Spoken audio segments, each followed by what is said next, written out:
ሰላም ጤና ይስጥልን ውድ ቤተሰቦች እንዴት አላችሁ? አሁንም ላይክ ሰብስክራይብ ሼር ማድረጉን እንዳትረሱ። ቤተሰባዊነታችሁ አይለይ። የእናንተ እያንዳንዱ እንቅስቃሴ ያለውን ዋጋ እየተመለከታችሁም ስለሆነ በእርግጥ አመሰግናችኋለሁ። ቢኒያም ካሴ ነኝ። ዛሬ ደግሞ የቡርኪና ፋሶ ፕሬዚዳንት ኢብራሂም ትራኦሬ ማን ናቸው? በምን መንገድ ነው የዓለም ፖለቲካ ላይ አነጋጋሪ ሆነው ብቅ ያሉት የሚለውን በስፋት የማስመለክታችሁ ይሆናል።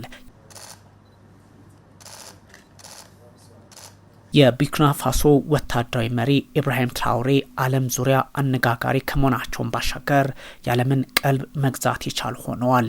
ለምን እንዲሆነ ታዲያ? አቋማቸው፣ ወታደራዊ አለባበሳቸው፣ አረማመዳቸው ጓደኞቻቸውና ፑቲን መሆናቸው ምላሹን በተለያየ አቅጣጫ ዓለምም ህዝቡም ይረዳዋል።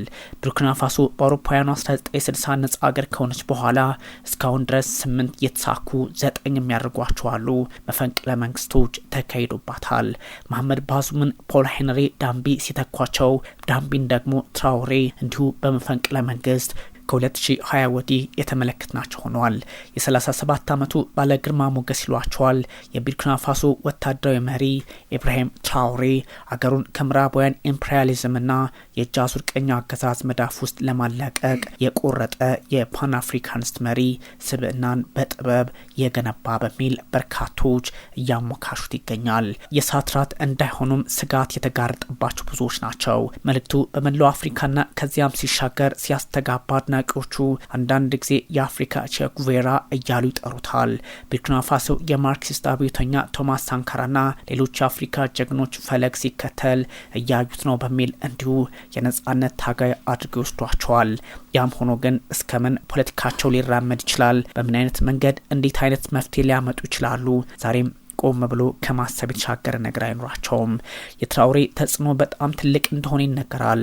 በኬንያ በተለያዩ በምስራቅ አፍሪካ ሀገራት ፖለቲከኞችና ደራሲያን ሳይቀሩ ሰውየው እሱ ነው ሲሉ ሰምቻለሁ በሚል የኮንትሮል ሬክስ አማካሪ ድርጅት ከፍተኛ ተመራማሪ ሊበርቲ አውቺንግ ለቢቢሲ ማረጋገጣቸው ከዚህ ቀደም የሚዘነጋ አይደለም።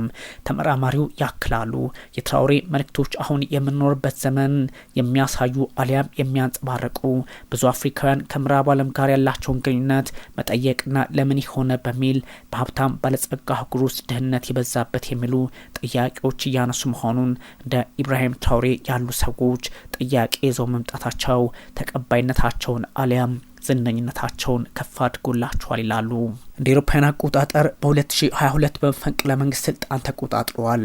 የኢብራሂም ትራኦሬ አገዛዝ የቀድሞ የቡርኪና ፋሶን ቀኝ ገዢ ፈረንሳይን ምትክ ከሩሲያ ጋር ጠንካራ ወዳጅነት እንድትመሰረት እንዳደረጋት ይነገርላቸዋል። ለዚህም ነው በክሬምሊን ሳይቀር በፕሬዝዳንት ቭላድሚር ፑቲን ጥሩ አቀባበል የሚደረግላቸው ሰዎችም አብረን ከእርሱ ጋር ፎቶ ካልተነሳን የሚሏቸው። የሩሲያ ፓራሚሊታሪ ብርጌድን ማሰማራት ጨምሮ የግራ ዘመም ኢኮኖሚ ፖሊሲዎችን ተግባራዊ ያደረጉት ኢብራሂም ትራኦሬ በእርግጥም እንደ ሳንካራ ሊያስብላቸው የሚችል በርካታ ጉዳዮች አሉ። ነገር ግን ከምዕራቡ ዓለም ጋር ተጋጭተው እስከ መቼ እነ ፑቲን ያዋጧቸዋል? በጥያቄ መልክ የሚታለፍ ነው። ምክንያቱም ምዕራቡ ዓለም በራሱ ጠንካራ መሰረት ላይ የቆመ የዓለምን ፖለቲካ የሚያንቀሳቀስ አፍሪካ ውስጥ ትልቅ እጅ አለው በመሆኑ ነው።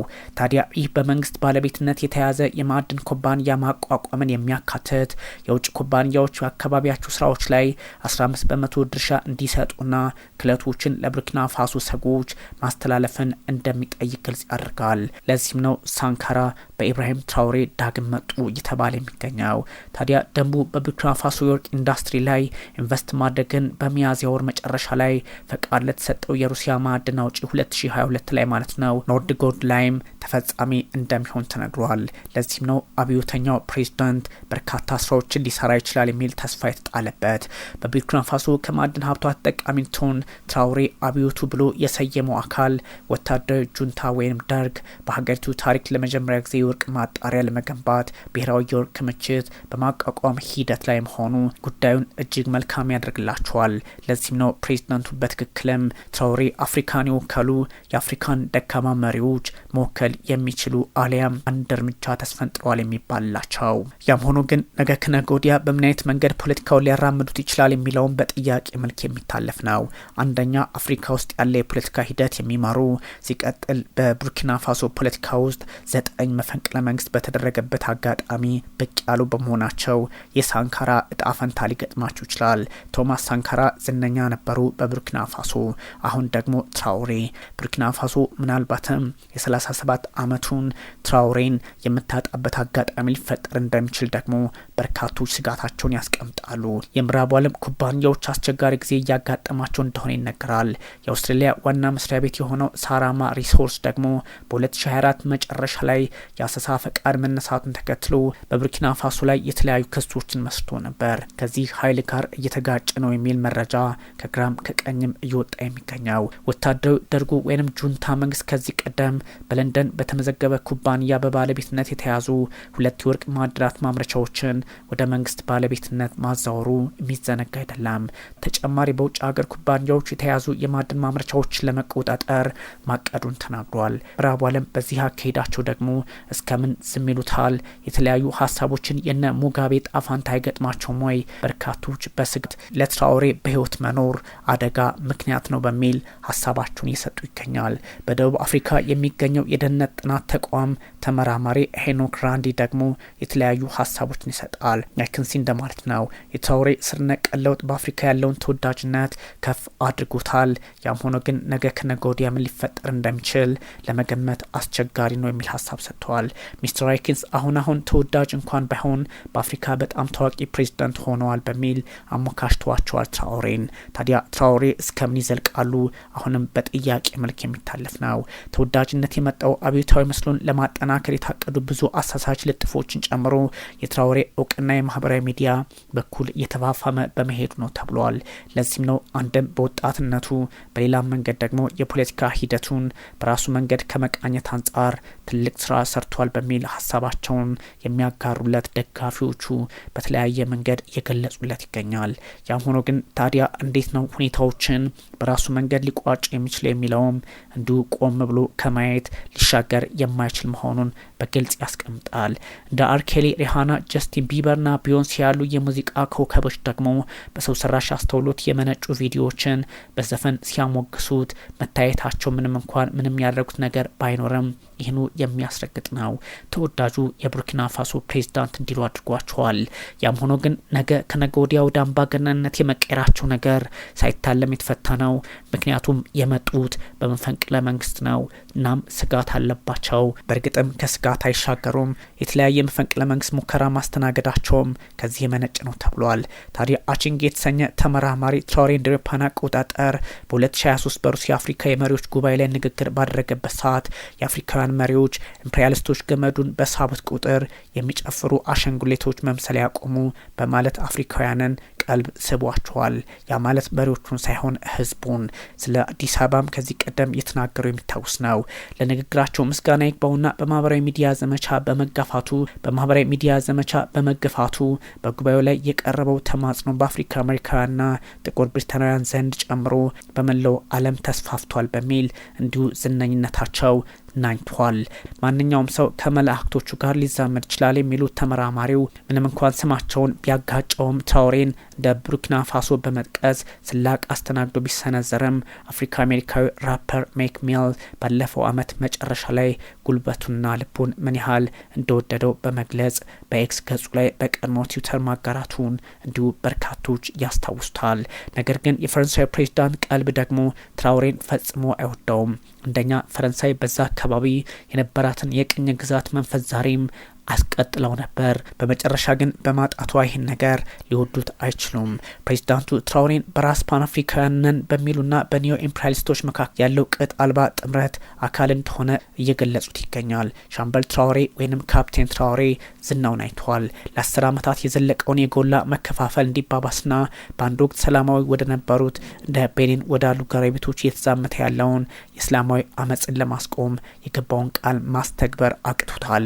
በእርግጥ በአፍሪካ ለዛውም ሳህል ቀጠና ላይ ያለ መሪ በመሆኑ ሚዲያዎችና ሲቪል ማህበረሰብ ቡድኖችን ጨምሮ ተቃዋሚዎች በተለያዩ አቅጣጫ ታፍነዋል በሚል በኦጋዱንጉ ላይ ትችት ይሰነዝራል። የሕክምና ባለሙያዎችና አሰልጣኞችን ጨምሮ ተቺዎቹን ከጂሃዲስቶች ጋር በሚደረገው ጦርነት ወደ ጦር ግንባር በመላክ እንዲቀጡ ማድረጉ ደግሞ ትራውሬ በእርግጥም ያካሄዱ አደገኛ እንደሆነ መቼስ ወታደር አይደል የሚለውን እንዲሁ እያሰፋ መጥቷል። የኢንተርናሽናል ክራይሲስ ግሩፕ የአፍሪካ ምክትል ዳይሬክተር ዴፓኝ ትራውሬ እንዲህ ያለውን ድጋፍ ያገኙበትን ምክንያት ያብራራሉ። ወጣት ህዝብ ባለበት ሀገር ውስጥ ያለ ወጣት ነው በሚል እንዲሁ አሞካሽተውታል። ያ ማለት ወጣት ይወዳል አይነት ነገር ነው። ከዚህ የተሻገረው እሱ የሚዲያ አዋቂ ነው። እናም ራሱን እንደ ቶማስ ሰንካራ ይስላል። ያለፈውን ጊዜ ታዋቂነቱን ለመገንባት ተጠቅሞበታል በሚል ሀሳቡን የክራይሲስ ግሩፕ የአፍሪካ ዳይሬክተር ያጋራል። እናሱ የፖለቲካውን ጥበብ ያውቀዋል። በጦርነት የተጎዳን ህዝብ እንዴት የተሻለ ወደፊት ጊዜ እንዳለ እንዲሰማው ማድረግ በዚያ ጨዋታ ላይ በጣም ጥሩ ነው ያደረገው ነው በሚል ከፍ አድርጎታል። ለዚህም ነው ኢብራሂም ትራውሬ ዛሬ የዓለማችንን ቀልብ መሳብ የቻሉት በሚል በርካቶች ያሞካሹታል። በእርግጥ በክስ መልክም የተለያዩ ሀሳቦች ይነሱባቸዋል። ሳንካራ በ1983 በ33 ዓመቱ በመፈንቅለ መንግስት ስልጣን ላይ ሲወጣ አባት ሀገር ወይም ሞት እናሸንፋለን የሚል መሪ ቃል ነበረው። ህዝቡንም ያሰባሰበው በዚህ ነበር። ትራውሬም ተመሳሳይ አካሄድ እየተከተለ ነው። ነገር ግን ትራውሬ ስልጣን እስኪጨብጥ ድረስ ቡርኪና ፋሶን ወደ ፈረንሳይ የፖለቲካ ምህዋር እንድትመለስ ባደረገ በሌላ መፈንቅለ መንግስት ከ4 ዓመት በኋላ ሳንካራ ተገድሎ ነበር። ነገሮች የተለያዩ ቢሆንም እጅግ አስቸጋሪ ነው። ታዲያ ቀደም ሲል በኮፊ አናን ዓለም አቀፍ የሰላም ማስከበር ማሰልጠኛ ማዕከል የሰሩት የጋና ጸጥታ ተንታኝ ፕሮፌሰር ኩዌስ አኒንግ የወታደራዊ መሪው ተወዳጅነት በሀገሪቱ በተለይም በምዕራብ አፍሪካ እየተከሰተ ያለውን የፖለቲካ ለውጥ ያሳያል ብለዋል። በማሊ በጊኒና እዛ አካባቢ ባሉ ሀገራት እንዲህ አይነቶች መፈንቅለ መንግስቶች መብዛታቸው እንዲህ አይነቶቹ እንደነ ትራውሬ ያሉት ከመብዛታቸው አንጻር እንደሆነ ለመገመት አያዳግተም። አውሮፓውያን አቆጣጠር በ2024 በአፍሮ ባሮሜትር በ39 አገሮች ውስጥ የተደረገ ጥናት ለዲሞክራሲ ያለው ድጋፍ ቀንሷል፣ ምንም እንኳን በጣም ታዋቂ መንግስት መዋቅር ቢሆንም በሚል ሀሳብ እንዲሁ ተጋርቷል። ፕሮፌሰር አኒንግ ያክላሉ፣ ዲሞክራሲ ለወጣቶች ተስፋ መስጠት ተስኖታል። ስራ ወይም የተሻለ ትምህርትና ጤና አላመጣም እና መፈንቅለ መንግስቱ ተመራጭ ሳይሆን አይቀርም የሚል አንደምታ ያለው ሀሳብ ሰጥተዋል። ትራውሬ አማራጭ እያቀረበ ነው። የሁለት ታሪካዊ ዘመናችን መንፈስ እንደገና እየያዘ ነው በሚል ሀሳብ ሰጥተዋል። ሳንካራ በትራውሬ ተገለጹ አይነት ነገር ነው። ቀደም ሲል የጋና ፕሬዝዳንት ጆን ማሃማ ቃለ መሐላ በፈጸሙበት ወቅት ትዕይንቱን የሰረቀ ወታደራዊ ዩኒፎርም የለበሰው በሰገባው ሽጉጥ የታጠቀው ትራውሬ ነበር። ከማንም በላይ የአፍሪካውያን መሪዎችን ቀልብ የሳበ አፍሪካውያንንም በተለይ ወጣቱን የሳበ ፕሮፌሰር አኒንግ ይላሉ። 21 አገር መሪዎች ነበሩ፣ ግን ትራውሬ ወደ ውስጥ ሲገባ ቦታው ሌላ ሆነ፣ ተቀየረ። የጋናው ፕሬዝዳንት ጠባቂዎች እንኳን እሱን ተከትለው ይሮጡ ነበር በሚል እንዲሁ አጋሩት። ለዚህም ነው መገናኛ ብዙኃን እንዴት መጠቀም እንደሚችል ያውቀዋል። ዛሬ ዝነኛ ነው፣ ከዝናም ባሻገር ትልቅ ብስራ አለበት በሚል በርካቶች ሀሳባቸውን የሚያጋሩት። ትራውሬ በእግራቸው ለመራመድ ለሚታገሉ ነገር ግን ምርጫ በማጭበርበር ስልጣን የሙጠኝ ላሉት የአህጉሪቱ መሪዎች በጣም ተቃራኒ ምስል ያቀረበ መምጣቱ ነገሩን ለአፍሪካ መሪዎች መፈንቅለ መንግስት ይገባቸዋል የሚል ትርጉም እያሰጠ ነው። ትራውሬ ቄንጠኛ ናቸው በእርግጥም ይባላቸዋል። በራሳቸው የተማመኑ ከፕሬዚዳንት ቭላድሚር ፑቲን ጋር ሲገናኙ እንኳን ከፑቲን ይልቅ ሰዎች ወደ ትራውሬ ሊያዘነብሉ የሚችሉበትን አጋጣሚ ፈጠሩ። ከሩሲያ ጋር የተቆራኘው ጁንታው በኢኮኖሚ ዘርፍ መጠነኛ ማሻሻል አሳይቷል።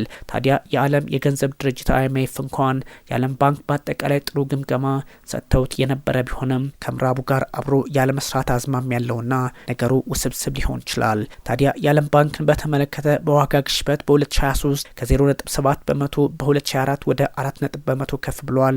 ነገር ግን በቀን ከ2.15 ዶላር በታች የሚኖሩ ሰዎችን የሚያመላክት እጅግ የከፋ ድህነት መጠን። ይህ ሁሉ አካሄድ በእርግጥ በፈለጉት መንገድ ለመተርጎም እንዲያግዛቸው ምዕራባውያን የሚያደርጉት ነው በሚል የሚቀበላቸው የለም። በአሜሪካ ከሚገኙ የፋይናንስ ተቋማት እነዚህ ሪፖርቶች ይወጣሉ። ከፈረንሳይና ከአሜሪካ ጋር ያለው ግንኙነት ደግሞ ቀዝቃዛ ሆኖ ቆይቷል። የአሜሪካው የአፍሪካ እዝ አዛዥ የቀድሞ ጀነራል ማይክል ላንጋሊያ ትራኦሬ የቡርኪና ፋሶ ወርቅ ክምችት ከሀገሪቱ ጥቅም ይልቅ ለጁንታዎቹ ጥበቃ የተጠቀመበት ነው የሚለው ንግግር የቅርብ ጊዜ ምሳሌ ሆኖ ታይቷል። በእርግጥ የአፍሪካ ወታደራዊ መሪዎች ወይም ጀነራሎች ፕሬዝዳንቶቹን ጨምሮ የወርቅ ምርትን ለራሳቸው ጥቅም ይጠቀሙበታል። ኢትዮጵያ ውስጥም እንዳለው አይነት አካሄድ ይህ የሩሲያ ኃይሎች በቡርኪና ፋሶ የወርቅ ኢንዱስትሪ ውስጥ ድርሻ እንዲኖራቸው ትራኦሬን እየደገፉ ነው ተብሏል። የአሜሪካና አንዳንድ የአፍሪካ አጋሮች የረዥም ጊዜ እይታን የሚያስመለክትም እንደሆነ እየተነገረ ነው። ታዲያ ጀነራሎች በዚህ መንገድ መፈንቅለ መንግስት ቡርኪና ፋሶ አካባቢ ማድረጋቸው ውጥረቱን ሌላ መልክ ሊያሰጠው ይችላል ተብሏል።